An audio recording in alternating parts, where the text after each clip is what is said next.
It's been 3 summers since we had a huge hedge of arborvitaes and one very large Norway spruce removed from this area here and replaced with this mixed hedge. And I thought it was time to check in, see what's going great, see what's not going so great, and see what I would do differently if I were doing this over again. Hey everyone, Erin the Impatient Gardener here, and this was one of the bigger projects we've ever taken on, and probably from a financial standpoint, the biggest. So this is the side of our driveway. We probably only own about 4 to 6 feet in here, but this hedge right here is much wider than that. But let's talk about the before, because this is the first time you're seeing this. You might think this is nuts that we ripped out a mature arborvitae hedge, but let me tell you what was going on here. So the arborvitaes that were here, and I'm not sure if they were eastern cedars or western cedars, what I know is that they were about 50 feet tall. They had absolutely nothing but bare branches that we eventually pruned out to about 8 or 9 feet off the ground, because that's where they were deer pruned to, because the deer stand on their back legs and eat everything they can possibly reach. And at the end of this, there was a Norway spruce that, like most of the Norway spruces on this property, was over 80 feet tall and probably 30 feet wide or bigger. So this is south of this over here. That's our house. As you might imagine, we were starting to lose sun, and we were starting to lose a lot of sun. In fact, we had almost no sun left in the one sunny side of our house. The sun garden that I have created over many, many years was in danger of having to be completely changed out because there was no sun anymore. But at the end of the day, most of it was out of our hands because those trees were on the neighbor's property. And fortunately, we have a great relationship with our neighbors. So when I cooked up this idea, I actually had a whole plan drawn out so I could help them understand what the vision was here. And the whole idea of this was we would cover the cost of this, of removing these trees and replanting a new mixed hedge, as long as we got to do some of it on their property, because it needed to be deep enough. Unfortunately, our neighbors were up for the idea because they also understood that a little bit of seeing more sky can make a property feel more spacious. And I think there was a consensus among all of us that the place where we wanted screening was on the low level. So like, we can be in our driveway and not like all up in their business, and vice versa. We can park our cars in our driveway and they don't have to look at them. So with our neighbors on board, I had to refine the design of this area, and I knew a couple of things. The first thing was I knew I did not want a single species hedge. If we've seen anything in our area, it's that one thing can come along and you can lose everything in that species, and I'm referring specifically to emerald ash borer. And so anytime you have a single species hedge,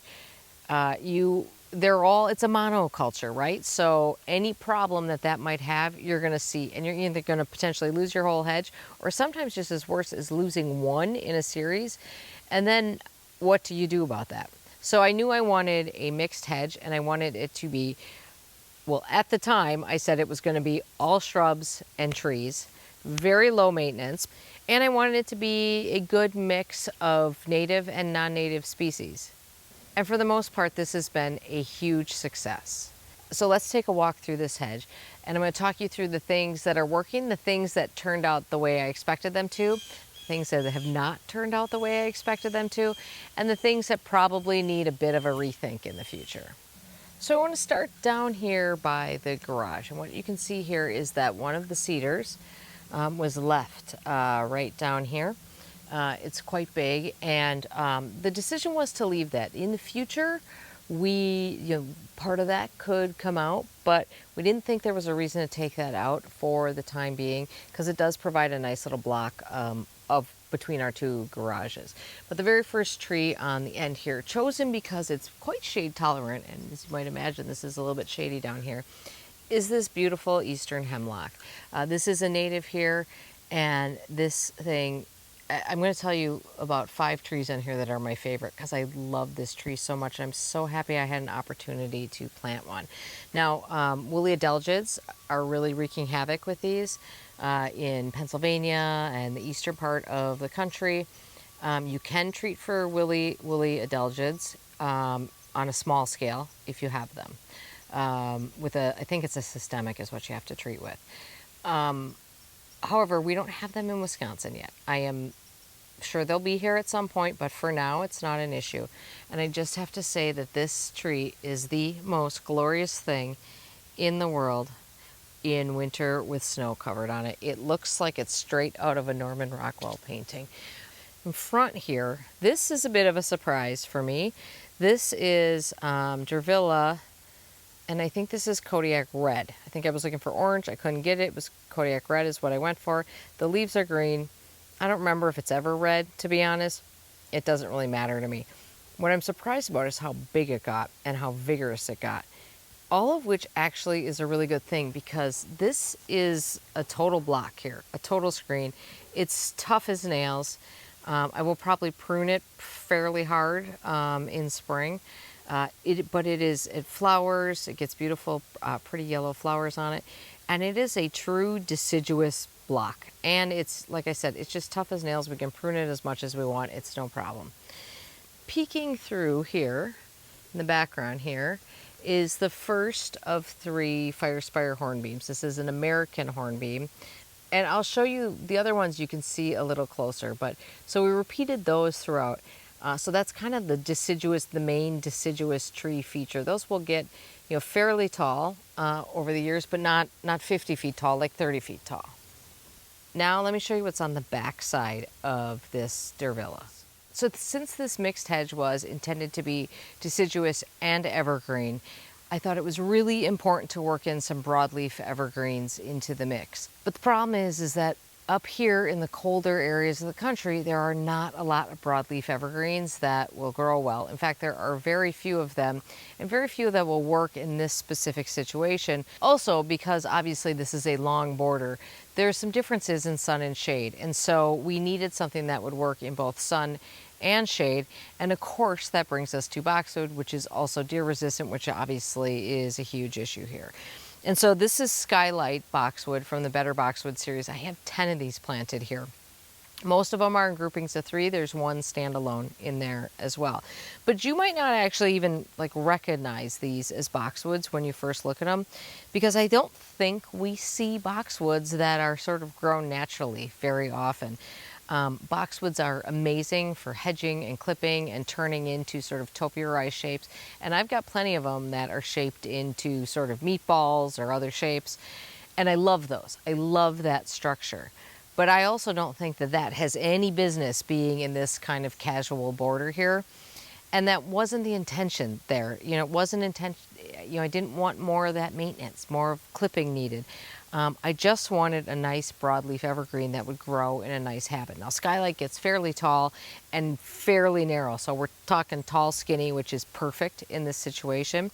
And as you can see, it's got beautiful kind of longer leaves on it, nice and shiny, dark foliage on it.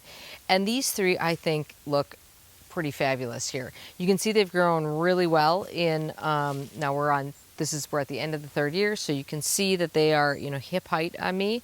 And I don't know, I think maybe I've nipped the edges on them just a touch once, maybe taken the shears just around the edge just to make sure that they're filling out nicely, but not with any intention of ever shaping them into any way. So ever since I discovered boxwood blight on the property, which was a bit of a nightmare, as you might imagine, although it was fortunately contained to just one little corner, I have not brought in anything that wasn't a Better Boxwood. I've just stuck with Better Boxwood because they were bred to be blight resistant, and it's just one more thing that I don't have to think about. Standing actually on sort of the neighbor's side of the hedge here, and I put this here along the backdrop of Dervilla. So this is obviously deciduous. So in winter, obviously, we don't have this really nice screen here, and this will provide the screening down in this area. Also, it's a really nice look this is the view that the neighbors see, and I think this is really pretty to see this over here, because again, this was for both of us to enjoy. So it needed to look just as good from their side as it does from our side. So I think the importance of a broadleaf evergreen in this mixed hedge cannot be understated. I think it would have been a total miss if we had not had that. And I think this actually was the perfect solution. So flipping back over to our side of the driveway again, this is the first of 2 pagoda dogwoods. Now pay attention to what this one looks like, because I'll tell you what, the other one does not look like this. We have pagoda dogwoods at the end of the driveway. This is also a native here, Cornus alternifolia. And I love it. I love the horizontal habit to it. I love the sort of tiers that you get with it. You get flowers and berries and beautiful fall color, and it's just a stunner. And this one has grown, I mean, quite a bit. I don't know if we're at 10 feet there, probably. I mean, it really grew quickly and well. As we're moving down the tree layer, the next feature here is these 3, and these are columnar Norway spruces. This is Cupressina Norway spruce. There's something in the air with Norway spruces here because they just grow. So we bought these as 2 6-footers and 1 7-footer, and these things have got to have, I would say, almost doubled in size. They have grown so well. Now, I'm a little worried about how wide these are going to get. The tag said 6 feet wide. I'm a little concerned that they're going to get wider than that, and I should have probably known that just based on how well Norway spruces grow here. But so far they're staying quite columnar, which is great. And we obviously, you know, when we laid this out, we spent a lot of time on sight lines when we figured this out. So we spent a lot of time figuring out, like, the neighbors moved their cottage right there. So there's a house and a cottage, and that's the cottage. And also from our kitchen window, this perfectly blocks, like, the neighbor's, like, outdoor activity area with a pool and everything. So this is a really nice screening for everybody. In front of that, I planted 2 types of clethra, 16 candles and hummingbird. I think hummingbird is the smaller of the 2. And they're doing okay. Oh, by the way, I'll just mention that one of the clethra kind of likes it a little bit damp, and that works out fairly well because we actually have a bit of a trench through here. So long story short, when our neighbors did some construction, basically the whole property level came up. So everything went up. And so it was really important that we have drainage. Our low spot in our driveway is right here. And so we actually have a drain that goes, like a trench drain that goes through here and goes over to where they're working on, it's not finished yet, but they're working on like a rain garden over there. A lot of the water from our driveway, which is coming here now because everything got higher over there, goes back into their property, which is great. The clethra got hit by the deer this year. I did not expect that to happen. So there's a few, you can see we have a few blooms down here, but some of these, you know, you can see the deer came through and were nibbling. Now, one thing I added this year was this Picea procumbens, which is going to be like a ground cover blue evergreen, which I think is going to be fabulous here. I love it. I think it's going to look really, really good as it fills up this area. And that should get, I forget how tall it gets, but it gets tall enough that it will actually be a little bit of a low-level screening plant as well. Now, I've also added in some ground covers. Now, I said I wasn't going to do that. That was not the original intention, but the bare ground was just killing me. So this is hardy plumbago that I added in here. It did not overwinter super well for me last year, but I really like it, so I'm going to keep trying to get that to work. So that is a change that I made from the original plan, because the original plan was no ground covers, and we have definitely added in some ground covers. In the back here is Cornus moss. This is Cornelian cherry dogwood, which is just stunning, growing really well. We've got another one of these at the end of the driveway, and I particularly love this tree. I think it's really pretty. The deer seem to, knock on wood, the deer don't love it. They'll nibble a little bit, but they don't love it. Which is great. I will say I am a little worried now about how close I planted it to that Cupressina right there, because I'm looking at how big the other one, I mean, they do get like 30 feet across, and I don't really know why I thought like that was going to work.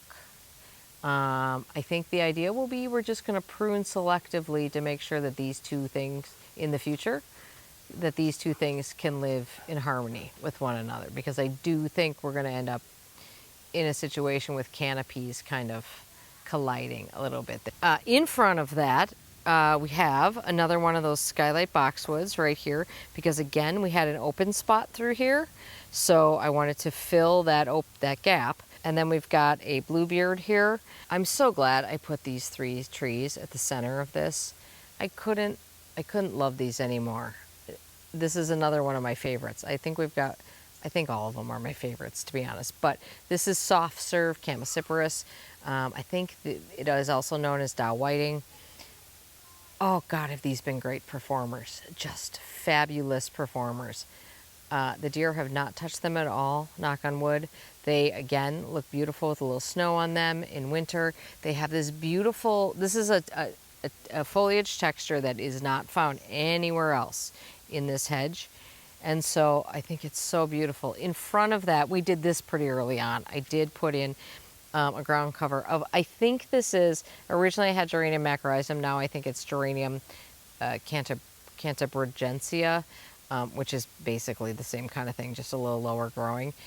Because I did want to fill this up, and I didn't want to hide the bottoms of these trees. I wanted these trees to be able to have this natural form. I will look for opportunities to put this tree in anywhere. I think this is an absolutely outstanding small evergreen, and I couldn't love it anymore if I tried. Now, on either side, though, you can see here we have, this is a Deutzia, and down here, and I think these are both Chardonnay pearls, Deutzia, and down here. Now, there used to be 3 in each of those locations, and I took out 2 of them on each side and gave them to my mom. They look a little ratty here, I'll be honest. I think this guy in particular needs a really heavy pruning. And I mean, I'm assuming if I do that, I don't really want to do it going into winter. And I'm assuming when I do that in spring, I will be sacrificing flowers, which will be fine. I'm okay with that because I think we got to do some dramatic pruning on that. So I'm not sure if that's work. It's not the worst, and I do like it, but it's also not the best. Here's another fire spire hornbeam back here. These are starting to turn color already, and they're really pretty. They're kind of a dark purple right now. Back here, there were a lot more things planted, and this is something that has not worked. So I planted a bunch of winterberry back here, and I lost 2 of them. So over here, originally we had, I think the one that's left over there is actually the male, and then I had 3 females, only 1 is left. I think it's not moist enough here. I think I underestimated how much water those want, and so that did not work. So I actually really do need to refill this area in here, because I think we're a little, fine from our side, but not great from the neighbor's side. Here we have a Swiss stone pine, Pinus sembra twister. And also I love this. Now it looks a little shaggy right now because it's doing its usual like needle drop, needle dieback thing that these do. But this year, this thing it's called twister, by the way. I don't know if you can kind of see that the needles have a little bit of a twist to it, and I think they get more of that as it ages. This spring, this was the most gorgeous thing I have ever seen. The male cones on it, male flowers on it were better than I ever could have imagined. Now this is a slow grower, it will get quite big, but it is a slow grower, and therefore it will take a while to get big. I mean, I think it gets 20 feet tall, something like that. I don't think it's really put on much size at all, but it has thickened up, and I think it's going to be worth the wait. In front of that, we've got Legends of the Small Fothergilla. I like it. It's really nice. We might need another one in here, maybe even 2. Like there's kind of a big gap here. Maybe we need to put another one in here, another one there. We'll see. Here's another bluebeard right here. And behind that, we've got Iceberg Alley Sage Willow, which will get quite big and is going to look, that icy color is going to look really, really good right there. It's newish. So I think I planted it last fall. So that's going to fill that hole really, really nicely. It's going to look great with the more skylight boxwoods on the other side of it. And with this fire spire hornbeam right here, this is the third and final one of the grouping of them here. This grew a lot this year too. In front here, just quickly, we have sun weigela, the purple that you're seeing there. They're a small growing weigela. All right, so far everything has been going great, right? And now we're gonna get to a troublesome area. And that is over here. Now, we originally did not really plan for anything big growing in this area for the most part, because we just felt like there was really no need to block this view that much. It's not like an area where cars ever are. It's not an often transited area, and we didn't want to totally block it off. We did plant, this is the other pagoda dogwood. Now look at this one compared to the other one. It is a sad state of affairs. Most of that is because of the deer. But I think there's something else going on here that we're going to talk about. But most of this is deer damage. We caged it for the winter just to give it a chance to even like survive. And we'll have to do it again this winter. But even in spring here, even protecting it with a lot of deer repellent, it's not happy. So, and it's interesting because the pagoda dogwoods at the end of the driveway are rarely touched by deer, which is why I wasn't that worried about them. So it's interesting that this one, and the other one is not really touched by deer. So it's interesting that this one is really on the target list. And then over here, we have another 3 of those skylights. So see the little one there? I think you've probably already figured out what's happening here. I also put in some Glow Girl spirea last year because I think there was something else planted here I think there was aronia here, and it did not, was it aronia that I put there? It did not look good. Anyway, whatever was here, it's not anymore. 3 Glow Girl spireas. You can see those are unhappy. I mean, there's no reason why a spirea should be looking like that at this time of year. I put in some panicle hydrangeas in here, which I thought, okay, so let's get some more screening in here with shrubs. They're not really doing much. We do have some aronia in the front here. It actually looks a lot like the leaves look a lot like the hardy plumbago. Those don't look that great. And then I have another Picea procumbens over here just planted this year. Pray for it. And then over here we have, I'll just show you the bottom layer before we look up. And then we've got Russian cypress here, which is actually doing pretty good in this area. That's a nice little ground cover. I might have to pick up maybe one more of those there. Got some more hydrangeas there. And then we kind of move on to an existing area which has some cranberry viburnums there. So here's the problem here. Let's look up. This maple tree is here, but you can tell it's limbed up quite a bit. Because it's lost limbs, not because it did it on purpose. Here's the problem. It's not the canopy that's the problem. It's the roots that are the problem. So where did I go wrong with this? Well, I completely underestimated how much water the roots of this maple were going to suck up. I really did not see that coming at all. I mean, I knew there was going to be some root competition. I just didn't expect it to be like that. And so I do have to give this some supplemental water. It's still not enough. And I believe that that pagoda dogwood is getting eaten by the deer because it's just a weaker plant. I mean, there is another one right there, and it's twice the size, and they were identical plants 3 years ago. I guess, first of all, what I need to do is start taking a very hard look at what's really going to grow there. And I think I need to stop putting hydrangeas there, for one. Because obviously the goal here is not to spend our life irrigating this, right? Like that's not the plan. And honestly, I'm not very good at doing it anyway. I mean, I think basically things are alive, but that's about it. Clearly nothing's thriving over here. I think I gotta be looking for shrubs that can handle a fair amount of dryness.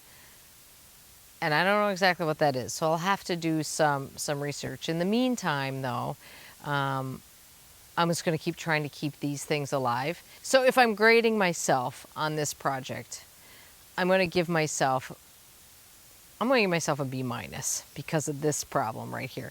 Everything else I'm super happy with. And more importantly, you guys, the neighbors are happy too. We're all happy. Everybody's happy. If you can have neighbors happy, like, that's a good thing, right? So they're happy with the screening. They're happy that we brought everything down and they get like some more sky here instead of feeling so sort of blocked in. We're certainly happy that we get more sun here. A lot of people have wondered why I didn't do fully evergreen if the point was to screen.